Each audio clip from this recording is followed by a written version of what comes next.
Well, the past year wasn't a good one for important conductors associated with DAHA, our organization. As many of you know, Maestro Maurice Perez passed away only recently, and of course we feel his loss keenly. He was so much a part of this organization, and he'll be memorialized and remembered in future programs. Bielohlavek, Jiří Bielohlavek, died this past May, and before briefly introducing this afternoon's activities, I'll say a few words about him. I really don't even want to, because as you know, sometimes when you don't talk about it, you can imagine that people are still with you. But I first met Jiří Bielohlavek in St. Louis in 1986, where he'd come to conduct the program of Smetana's Ma Vlast with the St. Louis Symphony. He was so excited to be in the United States. This was '85, before the revolutions, and I, who was trying to get local audiences interested in Czech music, was beyond thrilled that he was there. And that's sort of the way things went for the next 30 years. Anyone who was advocating for Czech music had an advocate in Jiří Bielohlavek. And as his reputation began to rise, first as a brilliant young maestro, then head of the Czech Philharmonic, then the Prague Philharmonia, the BBC Symphony, and wonderful appearances at the Metropolitan Opera here in New York, so did the reputation of Czech music become enhanced. If Charles Macaris was maybe the non-Czech conductor most responsible for that, Bielohlavek over the last 30 years was the Czech conductor most responsible for bringing this music to broad audiences. He had one of the great career trajectories, I think, in the history of conducting. He became head of the Czech Philharmonic at a very young age, and before the revolution, and then as a result of all kinds of messy internal politics, actually had to leave the orchestra at the beginning of the 1990s, and then made a triumphant return 20 years later, once again leading the orchestra, and the orchestra really deeply appreciated him. And again, he unquestionably was the leading interpreter of the music of this Czech National School. He was also a wonderful friend to our organization, DAHA, took a great interest in our work, appeared here several times, and always took time to speak with any of us and all of us about current and future projects. Now, my most compelling memory of him was from San Francisco in the spring of 1999. He'd come to conduct the San Francisco Symphony in a performance of The Wood Dove.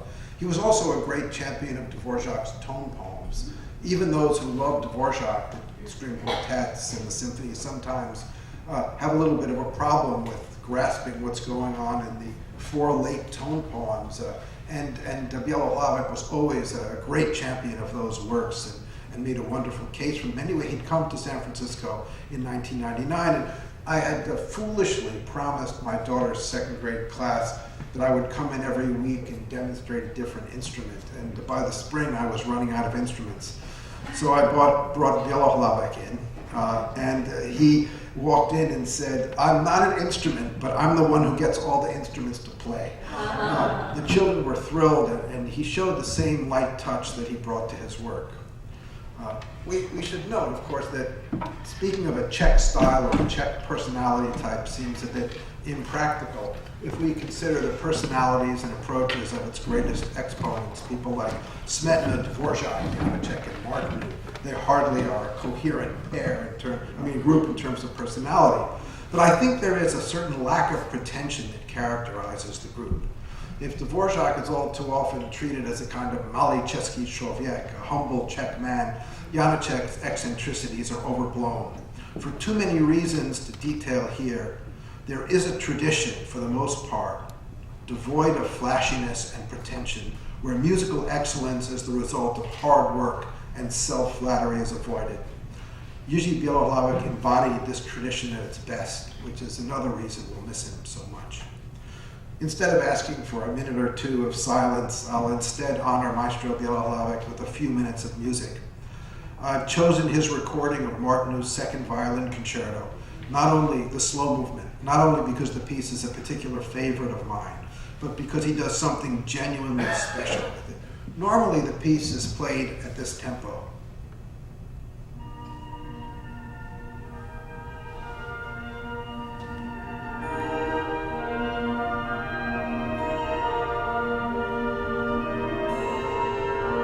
But Bohuslav decided to take it at this tempo.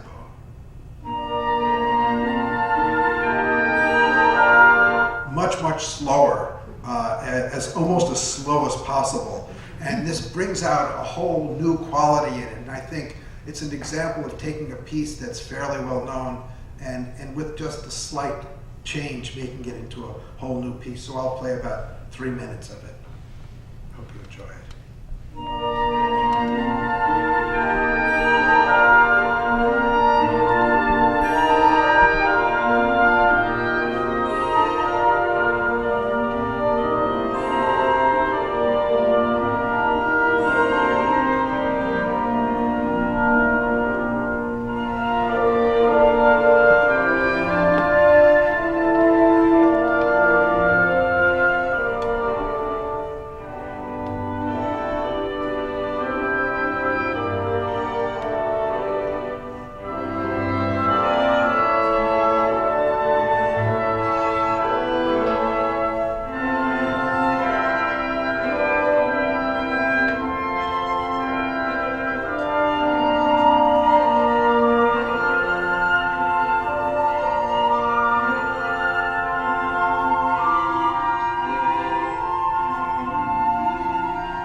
Well, it's always an honor to introduce a student, and in this case, particular pleasure to have a student who is not only working on the music of such a marvelous composer, and I hope you get a taste for how extraordinary he is, but also working on one of my favorite operas, and you'll hear something about that.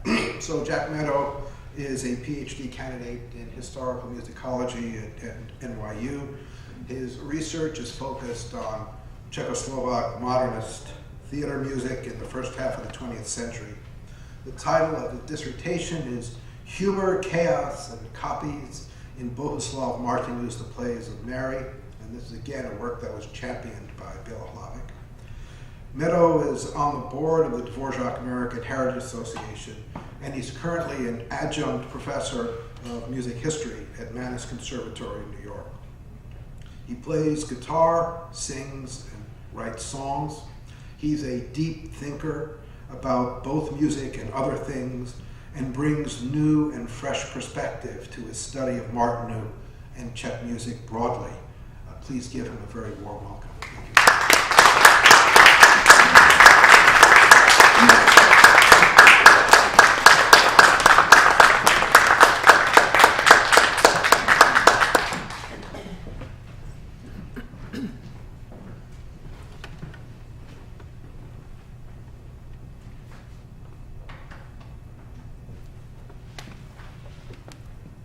In 1953, the internationally renowned British violist Lionel Turtis published his autobiography. He titled it Cinderella No More. As is Turtis's autobiography, the title clearly refers to the legendary violist's ascent from living the life of a Jewish resident in a British Victorian slum in the borough of Stepney to eventually being recognized as a celebrated violist who at the time of writing Cinderella No More had been, quote, called upon to play for Her Majesty Queen Elizabeth, the Queen Mother, Princess Margaret, during morning services at Sandringham Church, end quote. But on top of Cinderella No More being Turtis's opportunity to tell his rags to riches story, it also served the famous violist as a far-reaching platform upon which he could serve as, quote, propagandist for the viola, end quote. So, taking a cue from Turtis, throughout today's lecture recital, I will assume the role of propagandist for the viola, or maybe the word advocate is a little more agreeable. As propagandist for the gloomy-sounding string instrument, throughout this talk, I will concentrate my efforts on the viola as it pertains to 1, Czechoslovak composer Bohuslav Martinů's time in New York during the Second World War and after, 2, the musicians, colleagues, and friends that he met there, and 3, the 3 madrigals for violin and viola that he composed in 1947. The Czechoslovak viola in New York is divided into 2 parts with a 5-minute intermission. Violin viola duo Laura Jean Goldberg and Danielle Farina will perform at both the beginning and the end of part 2. So as to provide you with some context for the performance you will be hearing, as well as to offer you some knowledge and new insights about Martinů's New York years, the overall trajectory of the lecture component of today's lecture recital will unfold along these lines. After some necessary Martinů biography and a collection of relevant highlights from the viola's broader history within the classical music tradition to which Martinů belongs, what you can expect today, even though it is propaganda, is a factual account of a few months in the life of Martinů during his broader stay in New York City, followed by a handful of various and sundry musings, slices of life, and newspaper announcements, and a few short thoughts about matters of performance and musical form. But first, something extra. I'm now going to play you a brief audio excerpt from a piece of music that Martinů composed more than a decade before his 3 violin viola madrigals from 1947. He composed the piece in a Czechoslovakia, in a Europe, in a world that would be significantly changed by the Second World War and its aftershocks. The audio will offer 2 gifts, or 2 opportunities. But let's listen first.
You just listened to the opening measures of Bohuslav Martinů's surrealist-tinged 1935 award-winning experimental Czech language opera Hry o Marii, or The Plays of Mary. The audio of the performance is taken from the only commercially available recording of The Plays of Mary in its entirety. On one hand, the sound of the opera's prelude, as played by the string section of the Prague Symphony Orchestra, suggests something primeval, primordial, the start of something, as most preludes do. On the other hand, the overture's slowness and sweetness, its subtle crescendos and decrescendos, its eventual move from quiet to quieter, and the overall modesty of its materials suggest that something has ended or been lost. The feeling that something has ended or been lost, admittedly, is of a more private nature. Because, as Mike said before, sadly, on May 31st, 2017, Bohuslav, the conductor for this recording of the Plays of Mary cycle, passed away.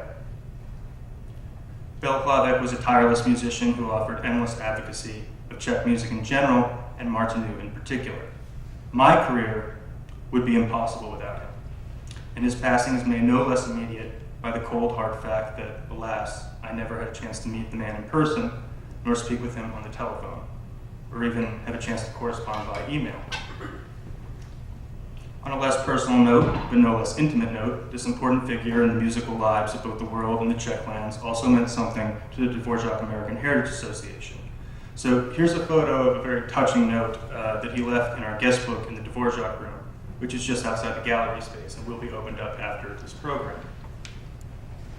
And so in it reads, "It's a very moving and emotional moment for me to step into this beautifully and with obvious love to the matter equipped room. Thank you for your occasion, and I shall be a frequent guest. Best wishes, Bohuslav, March 21st, 2012.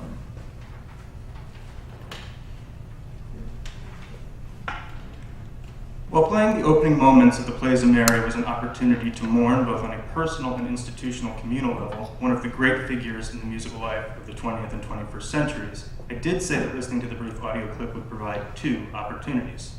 The second opportunity is not so limited in whom it reaches. It's less confessional, or in a word, less romantic, and what it demands is of a much more empirical, matter-of-fact, concrete nature. I'll play the audio clip from the Plays of Mary once again. Before you listen, my only guiding question is, what's missing? Or maybe it would be better to phrase it, the question in this way, what's there?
So if you tried to answer the first question, what's missing, the answer is the string choir's violins.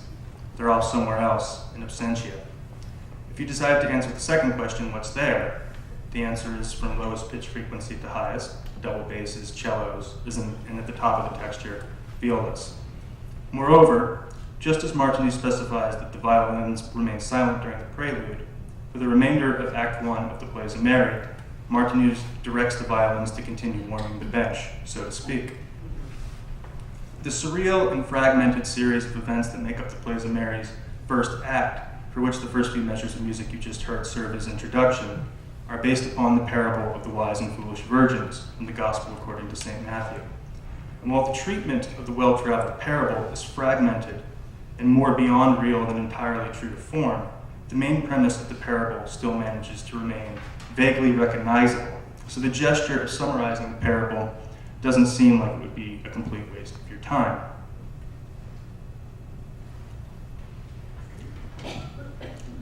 There are 10 virgins. 5 of the virgins, presumably the wise ones, have been preparing spiritually, stockpiling lamp oil for the arrival of the bridegroom, the Godhead, on Judgment Day. And the other 5, presumably the foolish virgins, have not.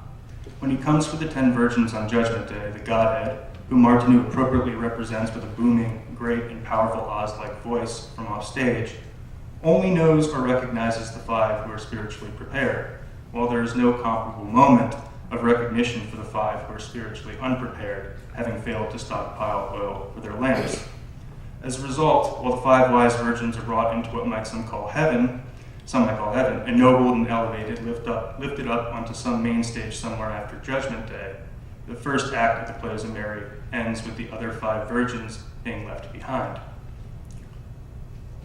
Like the fragmented and beyond real series of events that define its first act, the remainder of the plays of Mary is a series of asterisk-like, open-ended, loose scenes and tableaus in which other leftovers, misfits, and rejects, all of whom go by some variation of the name Mary, are forced to wander through the cruel and inviting world, preparing spiritually and waiting to be judged at another go-around, thereby prompting audiences to turn to one kind of speculation, namely what some have called the active intervention of the beholder or the hearer's imagination on the thing being held, instead of the speculation and stockpiling encapsulated in the behavior of the presumed wise virgins, which sort of stands in for the speculative behavior that would likely not have gone unnoticed by Martinú's audience in 1935, which was still dealing with the fallout of the 1929 stock market crash. But who was Martinů?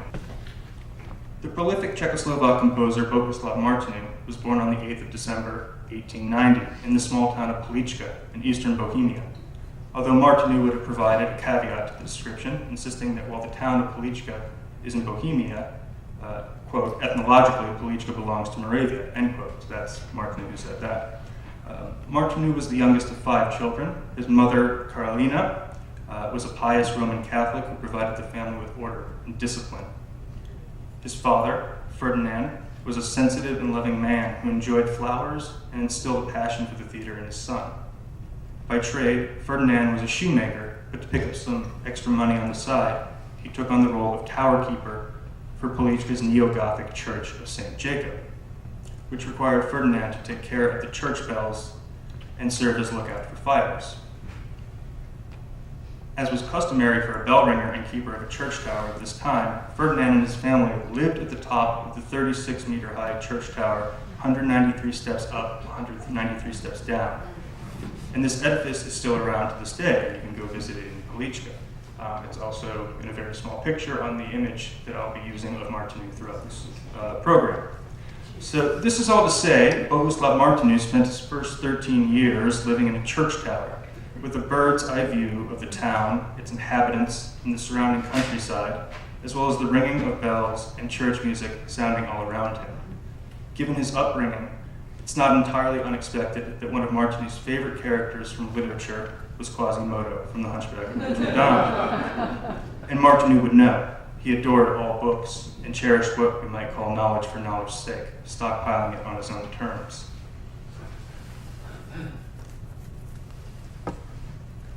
From an early age, Martinů demonstrated an aptitude for the violin, and informal composition would soon follow. His violin skills would take him to Prague, where, prior to the First World War, he unsuccessfully attended Prague Conservatory and had a somewhat patchy career with the Czech Philharmonic as second violinist.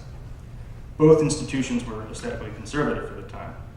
During the war, he would return home to Polička with his tail between his legs, so to speak, earning an income by giving violin and piano lessons to local students, from time to time giving recitals of his piano compositions at nearby venues. But Martinů was determined to return to Prague, and by the end of the war, he was already back in the Bohemian capital, pursuing a career as a composer and deputizing as a violinist for the Czech Philharmonic. The Czech Philharmonic he returned to was very different from the one he had left. The institution was now in lockstep with the sort of mood of the First Republic, possessing more financial viability, creative new programming, and a much larger music library. Significantly, the Philharmonic's librarians had acquired the music of contemporary Paris-based composers like Debussy, Ravel, Dukas, and Stravinsky, all of whose music Martinů took to almost immediately. And from the years of 1918 to 1922, Martinú's interactions with this music in both score and in performance, playing second violin, would assist him in making strides in his life as a composer. 1923 found Martinů at the age of 33, receiving a rather meager Czechoslovak state grant, which would enable him to study in Paris and take advantage of the concentration of cultural life and exciting new musical trends, as well as what Martinů believed to be Paris's value system of logic and concreteness at the expense of wishy-washy German metaphysics. Despite the difficulty with language, Martinů found Paris so amenable to his compositional dreams and plans that even after the money ran out, what was supposed to be a brief one-year stay turned into a 17-year sojourn. And throughout this astonishingly productive period, he would find himself meeting his Picardy-born wife, Charlotte, building a vast international network of conductors, publishers, musicians, and all types of other interwar personalities, and composing music for chamber orchestra, a variety of unique other chamber ensembles, as well as more experimental theater ventures like radio opera and various 12 ballets at the same time. By the second half of the 1930s, it seemed as though one of the ultimate markers of the composer's professional success was becoming a reality for Martinů, when his large-scale surrealist and proto-existentialist opera, Juliet or the Key to Dreams, was premiered on the 16th of March 1938 at Prague's National Theatre. After the very positive reception of Juliet, Martinů soon returned to Paris. However, the Munich Agreement of September 30th, 1938, like it did for pretty much all of his countrymen and everybody all over the world, would undercut the gains Martinů had made in interwar Paris and Czechoslovakia.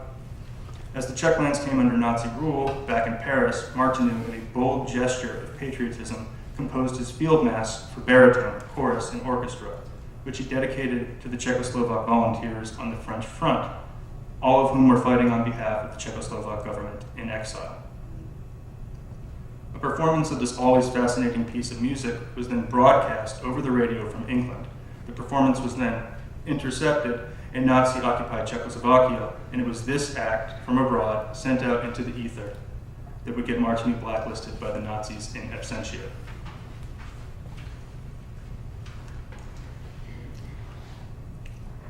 As the Germans were approaching Paris in the first weeks of June 1940, it became apparent to Martinů that he and Charlotte needed to find safe passage out of France.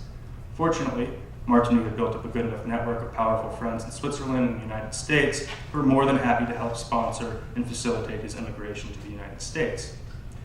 Via Switzerland and Portugal, he and Charlotte would travel across the Atlantic by boat to the United States. And on March 31st, 1941, Charlotte and Bohuslav arrived in Hoboken, New Jersey on a ship called the SS Exeter. So, forced by the Nazis to flee his adopted home of 17 years, separated from his family and friends in Czechoslovakia, and likely haunted at the age of 50 by the promising and internationally viable theater career that could have been, well, these three harsh realities are a testimony to just how unpleasant the 1940s would have looked for Martinů when he stepped foot on American soil. However, first impressions are not always correct, because throughout wartime and after, Martinů was frequently on the receiving end of numerous large commissions, the generous accolades of influential critics, as well as significant teaching positions in composition at Mannes Conservatory, the prestigious Berkshire Summer Music Courses in Great Barrington, Massachusetts, and towards the end of the 1940s, Princeton University. The breadth of Martinú's influence in the 1940s even warranted that an English language biography be written for his, if not adoring, at least very curious public. The biography came in the guise of 1944's Bohuslav Martinů, The Man and His Music, which was written by Martinú's friend Milos Šafrnak, and might very well be one of the most unique, easy reading, and sometimes bizarre documents of wartime that I've ever come across.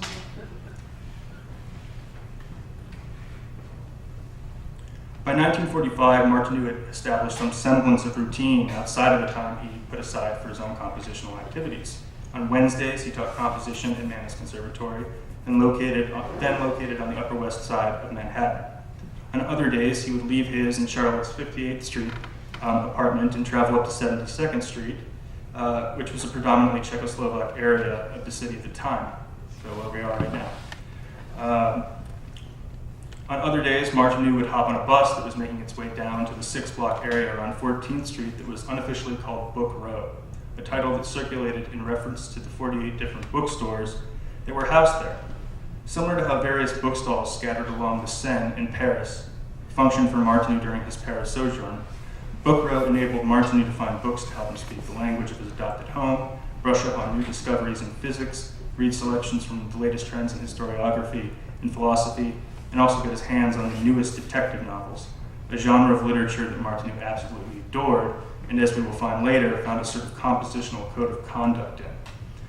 Manhattan's famous Strand bookstore is the only bookstore on Book Row that is left from Martinú's time. By the spring of 1946, with the war over and his commitments fulfilled, Martinů seriously considered returning to Europe permanently. The possibility of obtaining a teaching post in post-war Czechoslovakia was enticing and actually maybe even possible. And Charlotte was anxious to get back to Paris and see all her family and friends in France.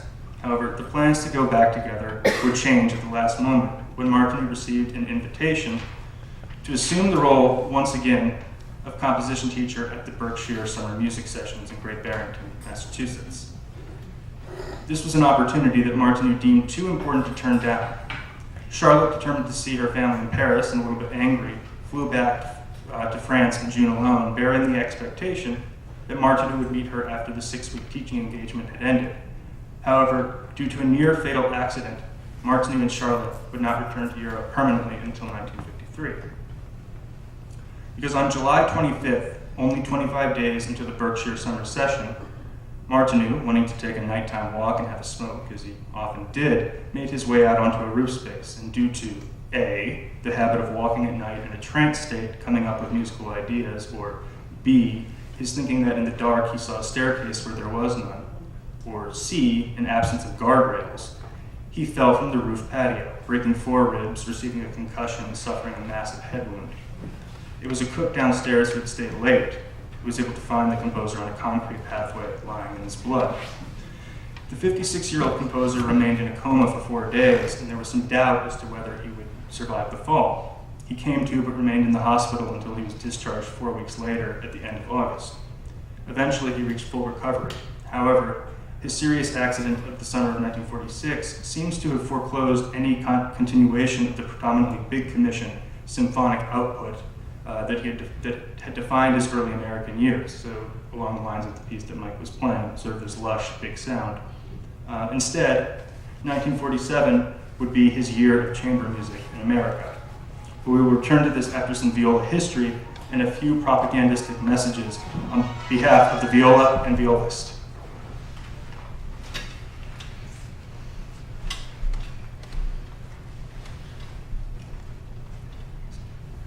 The viola is sometimes thought of as a big violin, capable of playing lower pitches.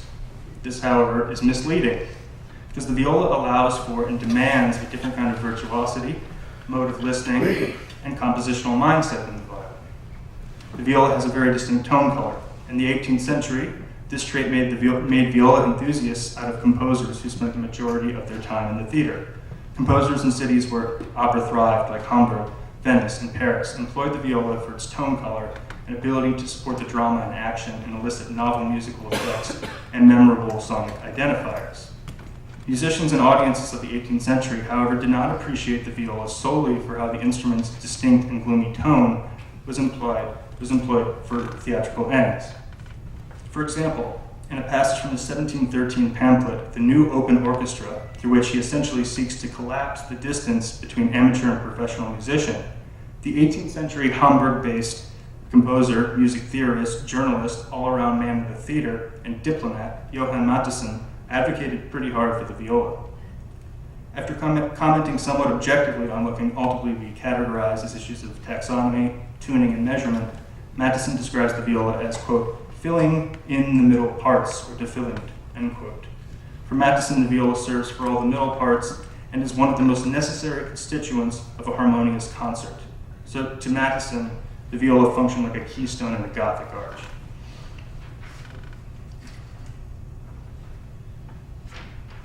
He would also say, "For where the middle parts are missing, the harmony will be wanting, and where they are indifferently filled, all will be dissonant."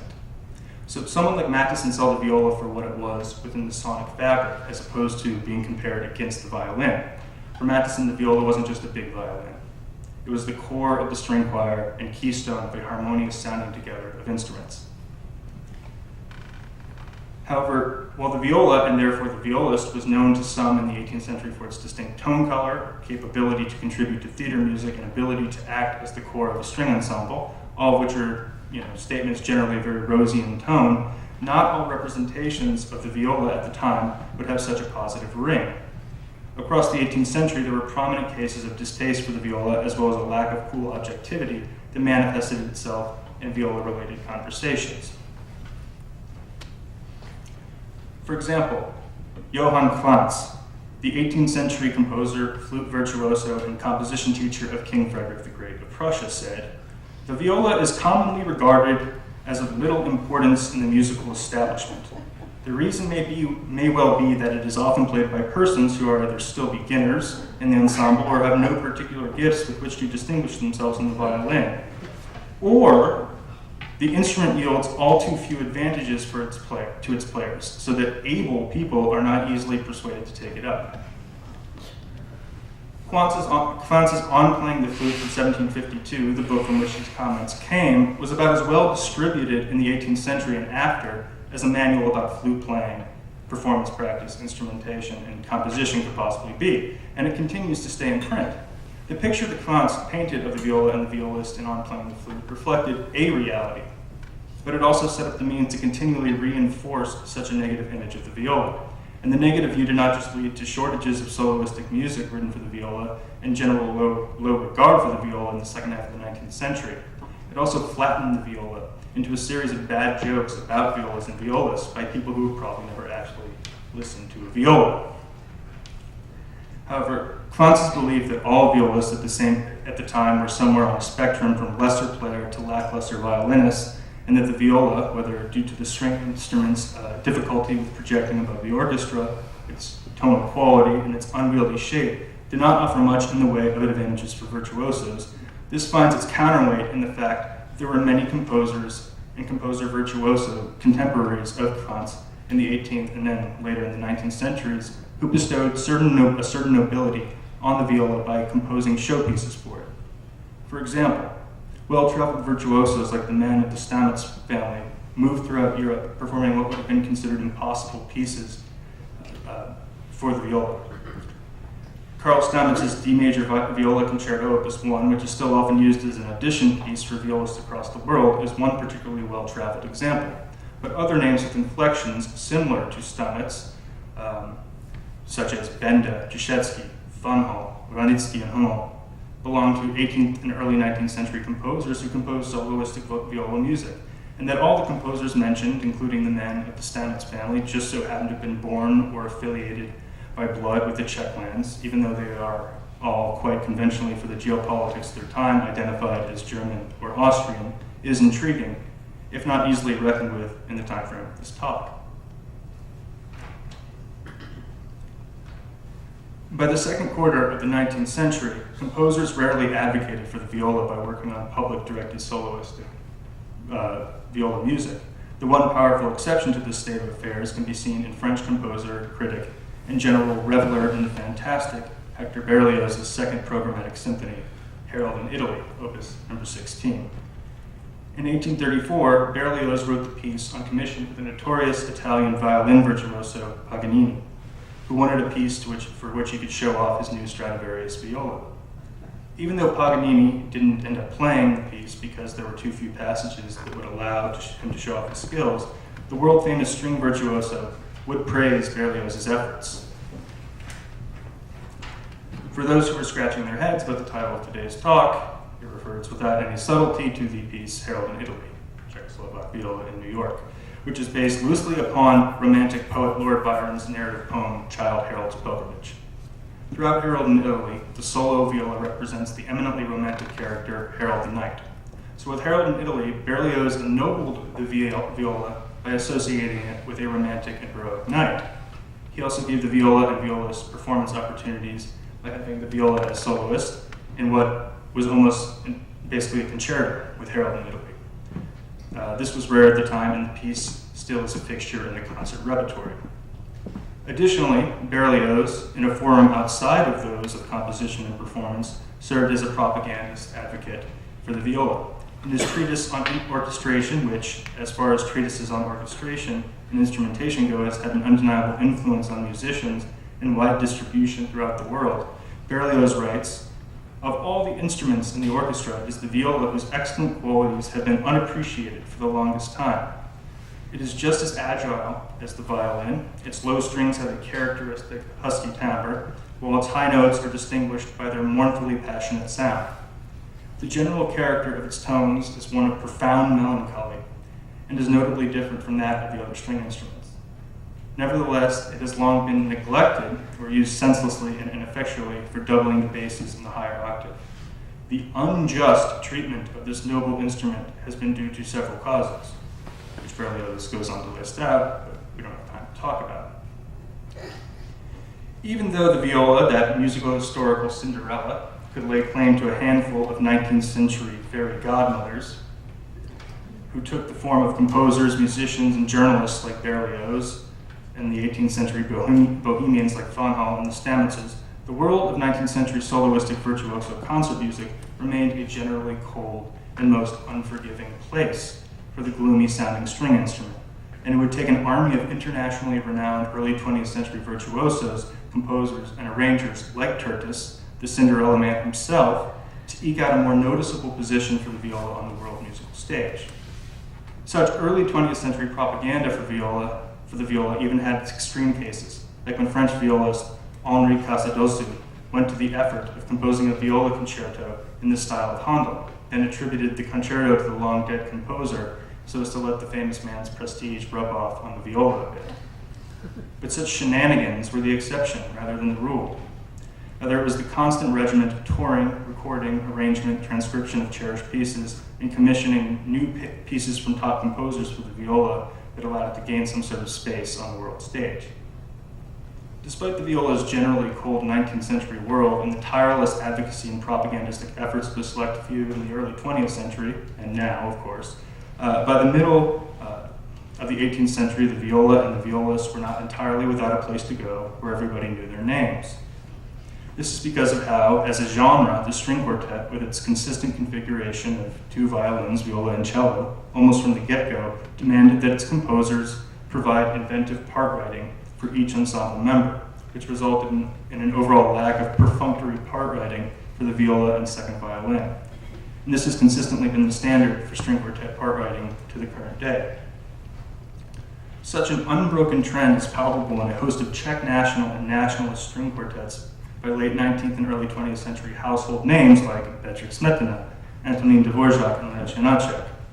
These composers not only continued to write challenging and unique lines for the viola, which, as I said, was practically non-negotiable for string quartet writing from the genre's 18th century birth, but they also managed to put the viola in very interesting places.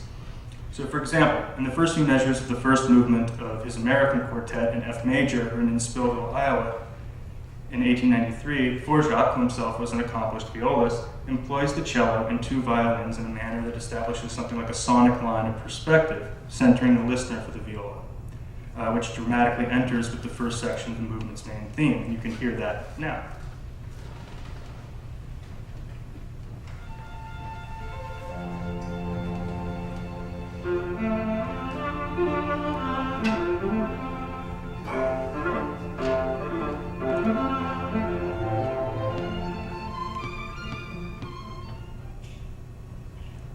A similar phenomenon occurs in the first measures of Movement 1 from Bedřich Smetana's vaguely programmatic 1876 String Quartet No. 1 in E minor, subtitled From My Life.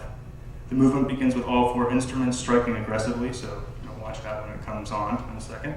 But the two violins and cello immediately set up a bed of sustain for the viola to enter with what is an elemental and astonishingly memorable theme.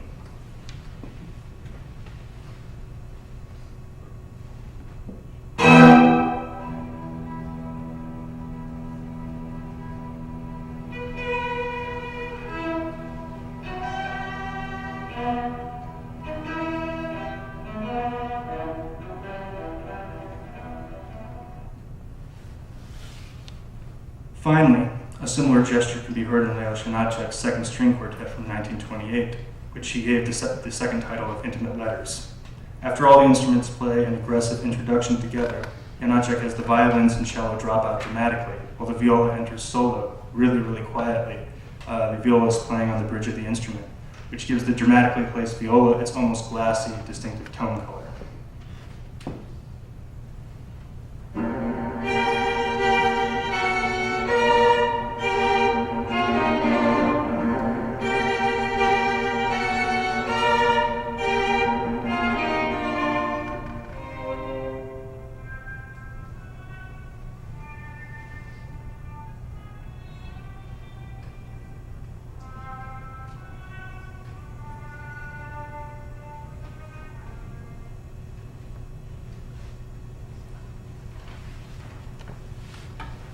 From these three examples taken from the string quartet literature, each composer finds some creative way to draw attention to the viola, and one cannot but help noticing, once again, that these prominent examples of viola propaganda are the products of Czech composers, this time in the more private or intimate setting of the string quartet than the very public genre of the concerto offered by their 18th century countrymen, but nonetheless still by Czech composers.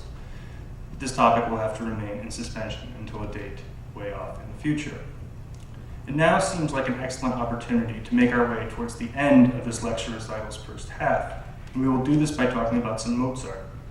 Similar to many composers of the 18th century and after, like the Stamitzes, Mozart was himself a skilled violist, and when he played chamber music, he enjoyed playing the viola because doing so provided him with the opportunity to be in the middle of the texture. In other words, when playing chamber music like string quartets, he preferred to occupy what I earlier referred to as Matheson's middle parts, or Gefühlend, the core of the sonic texture, thereby giving him special access to the meshing of the part writing of the piece as it unfolded in time. But in both document and deed, Mozart also took many opportunities to prove his love and respect for the viola in ways more public, virtuosic, and direct. For example, take his E-flat Sinfonia Concertante for solo violin, solo viola, and orchestra from 1779.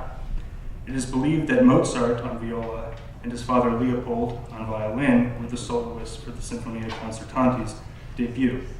Throughout this hybrid of symphony and double concerto, almost every compositional decision that Mozart makes seems to be for the purposes of equalizing the resonance, stage time, and verve of part writing for the solo violin and viola. One could say that for each of the Sinfonia Concertante's three movements, the viola in Mozart's hands becomes Cinderella no more. Perhaps you can hear this when, after the first movement's roughly 2-minute orchestral introduction, the violin and viola soloists in concert emerge dramatically, swelling out of the full orchestral texture in the following audio excerpt.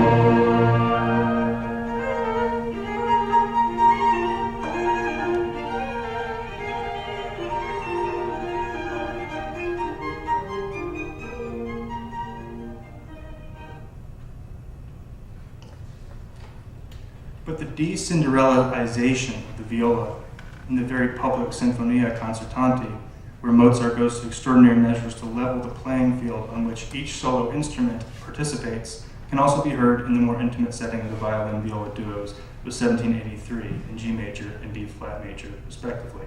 And you will be able to hear this in the G major duo's first movement when you come back after the 5-minute intermission.